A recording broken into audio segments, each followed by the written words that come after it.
तो कहानी शुरू होती है हाई हील से, जहां इसकी कमर पर बोरिस नाम का टैटू है। लगता है दिल्ली से है ये। हाँ, दिल्ली से हूँ भैंचोद। तो ये इबोनी लेकर आई है केक बोरिस के लिए, जो इस तिहाड़ की जेल में बंद है। जितना घिनौना ये दिखता है ना, इसे धरती पे रहने देना भी अलाउड होना नहीं चाहिए वैसे। तो बोरिस अपनी फैन गर्ल को केक लाने के लिए रिटर्न गिफ्ट दे देता है। भाई केक साइड में ही रखा हुआ है, उसे चाट ले। एलियंस के उदित नारायण साले। पर केक में से निकला एलियन स्पाइडर, जिसने हेडशॉट देके दोनों गार्ड्स को मार दिया और बोरिस की जंजीरें भी तोड़ दी। वाह क्या पेट है, ऐसा पेट तो मैं भी डिजर्व करता हूँ यार। नहीं नहीं भाई नहीं चाहिए, दूर ही रहना तुम मुझसे। आगे स्वाद। तो बोरिस को बचने के लिए जेल ब्रेक करनी होगी, तो ये कर देता है तिहाड़ जेल में एक बड़ा सा गड्ढा। ओ बैंचोद, ये जेल तो है मून पे एक अड्डा। नासा वाले बहुत खतरनाक हैं। तो अब बोरिस की जिंदगी का एक ही मकसद है, एजेंट के। मैंने लास्ट पार्ट में ही बता दिया था, एजेंट के बिना MIB का कोई अस्तित्व ही नहीं है। यहाँ अर्थ पे 2012 में MIB लोगों को ये बता रही है कि दुनिया खत्म होने वाली है, ऐसा न्यूज चैनल्स बोलेंगे। बट प्लीज ध्यान मत देना, इवन ये मूवी भी आएगी बट प्लीज ध्यान मत ही देना। यहाँ MIB हेडक्वार्टर्स में चीफ की मौत हो चुकी है गाइस, क्योंकि वो बैंक में डाका डालने चला गया था। यहाँ न्यूयॉर्क में मैगी खाने से लोगों का पेट खराब हो रहा है, तो J&K जाते हैं वो रेस्टोरेंट में पता करने ये MIB है या फूड इंस्पेक्टर। जहां किचन में है भाई गुंदा हुआ आटा, पीछे टैंक में पिराना फराना और एक चाइनीज केकड़ा। ये सब क्या देखना पड़ रहा है? तो ये 8 हाथ और 8 पैर वाला चाइनीज एलियन इन्हें कुछ नहीं बताता, क्योंकि इन्होंने अभी तक यहाँ का फेमस माँ की आंख सूप नहीं पिया है ना। तो पहले सूप पीना पड़ेगा, माँ की आंख चबानी पड़ेगी। पर तभी न्यू हॉट चीफ का फोन आया और वो इसे बताती है आज सुबह ही बोरिस मून की तिहाड़ जेल तोड़कर एयर इंडिया की फ्लाइट पकड़कर अर्थ पे लैंड हुआ है कि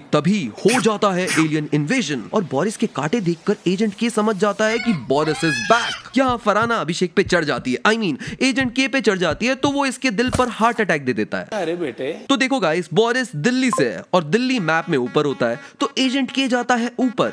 पर ऊपर के भी ऊपर है बोरिस, जो पानी की टंकी चेक कर रहा था शायद। No doubt he is from Delhi. तो J&K आसमान से टपके और जमीन पर आकर गए पटके। पर ये कौन है? बोरिस। दिल्ली से है। तो ये पता करने एजेंट के MIB के हेडक्वार्टर्स में जाता है और पता करता है बोरिस के बारे में। पर एक्सेस डिनाइड। जे की फुल फॉर्म नहीं पता क्या तुझे? जूनियर है तो जूनियर, किसी सीनियर को जाके बुला। तो आधी रात में एजेंट के करता है इसे फोन और बोलता है कि उसे इसे कुछ तो बहुत इंपॉर्टेंट बताना है, पर ये बात फोन पर हो नहीं सकती।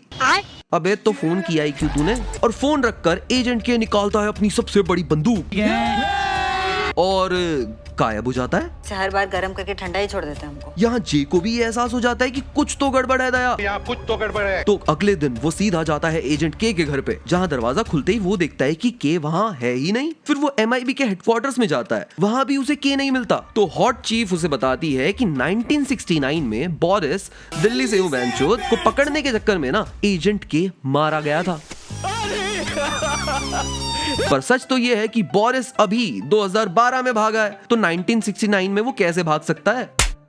तो इसका मतलब बोरिस ने टाइम जंप करके पास्ट में जाके अपनी 1969 वाली जेल ब्रेक सक्सेसफुल कर ली थी, और उस जेल ब्रेक में एजेंट के मारा गया था। इसलिए 2012 में एजेंट के गायब हो गया, क्योंकि उसे मरे 40 साल जो हो चुके हैं। बट अगर एजेंट के 1969 में ही मर चुका है, तो एजेंट जे को MIB में किसने रिक्रूट किया? अबे लॉजिक कहाँ है? ओ warning, Inbound hostile warships entering solar system.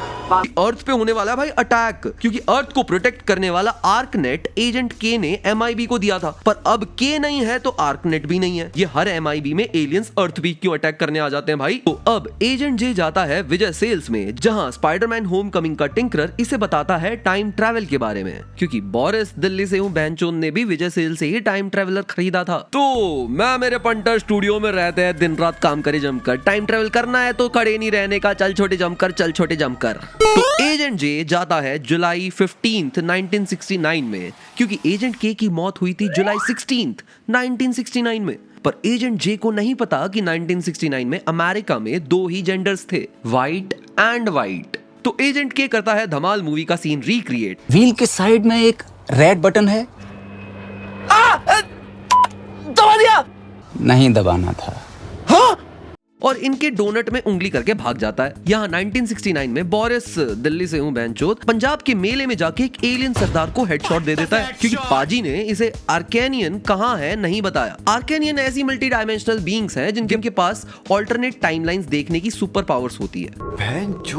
तो इसका मतलब 1969 में भी बोरिस टाइम ट्रैवल करने की कोशिश कर रहा था। अरे खतरनाक लोग हैं। पर उससे पहले एजेंट जे इसे पकड़े और हो जाए केओस। वहां आ गया एजेंट के। अबे थेनोस? तो शायद थेनोस चुटकी बजाने के बाद ना टाइम स्टोन यूज करके MIB में आ गया था। पर एजेंट जे इसे बताता है कि 2012 में जब ये मूवी आई थी तब ये दोनों एजेंट्स पार्टनर्स थे, जे एंड के। पर एक दिन तिहाड़ के जेलर की हार हो गई और बोरिस दिल्ली से हूँ बैंचोद जेल से भाग गया और भाग के उसने रियलिटी चेंज कर दी, जिसकी वजह से आर्कनेट शील्ड गायब हो गई और अब अर्थ पे एलियन इन्वेजन हो चुका है। पर अगर इसे नहीं रोका तो ये मूवी देखने कौन ही थिएटर में जाएगा। इसलिए वो बोरिस दिल्ली से हूँ बैंचोद को पकड़ने यहाँ 1969 में वापस आया है।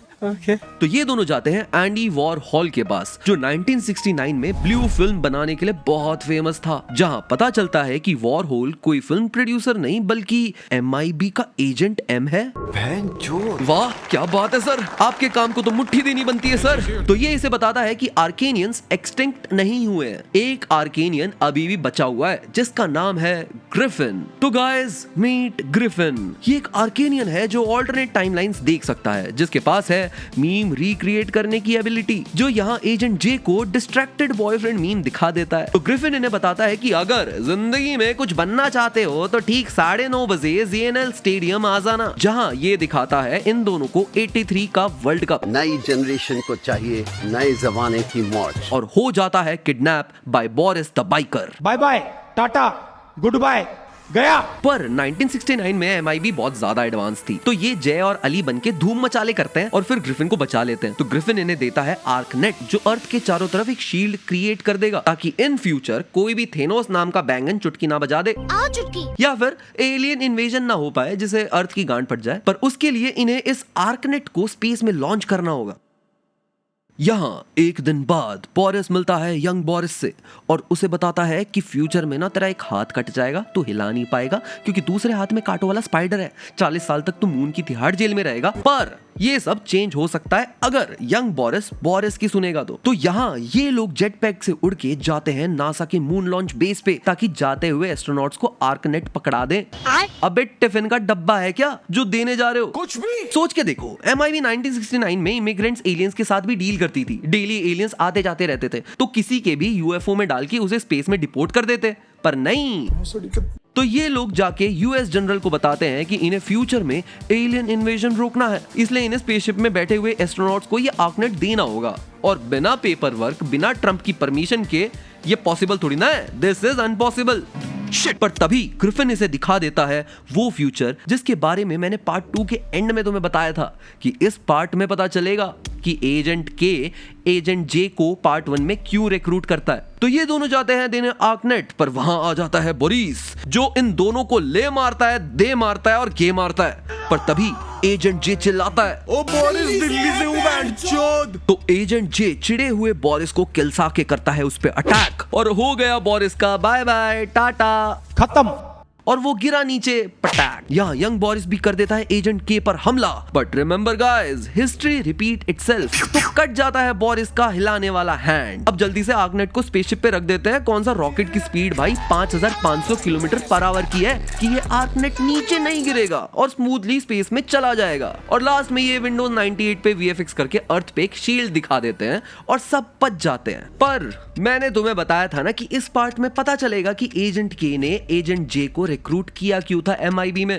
तो स्पेसशिप लॉन्च होने के बाद एजेंट के ऑफर करता है US जनरल को MIB में एक पोस्ट। बट तभी बोरिस आके कर देता है अटैक और जनरल एजेंट के को बचाने के चक्कर में खा लेता है सीने पे गोली पटाक, और बचाने के चक्कर में वो गए मर। इसलिए एजेंट के ने बोरिस को लिया धर। और तब एजेंट जे को पता चलता है कि मरने वाला जनरल कोई और नहीं भाई था उसका बाप। और अब फ्यूचर में एजेंट के देगा उसे उसके बाप की नौकरी, तभी तो होगा ना पश्चाताप। और कहानी खत्म। अब मेरा सबसे बड़ा सवाल, चुप रहना भाई, बंद करना तेरा बकवास, बंद कर अभी। अगर 1969 में एजेंट के मर गया था तो एजेंट जे को किसने रिक्रूट किया भाई एमआईबी में? क्योंकि 2012 में के वैनिश होने के बाद बस जे ही था जिसको पता था कि के कौन है। बाकी सबके लिए तो एजेंट के 1969 में मर चुका था, पर एमआईबी में जे को लाने वाला एक ही इंसान था ना, एजेंट के। तो अगर एजेंट के 40 साल पहले ही मर गया था तो एजेंट जे को एमआईबी में किसने रिक्रूट किया? Let us know in the comment section. तुम्हारी क्या एलिनेटेड ओपिनियन है, तुम हमें बता सकते हो। हम मिलते हैं गाइस अगली रिवाइंड में, तब तक के लिए ओके बाय।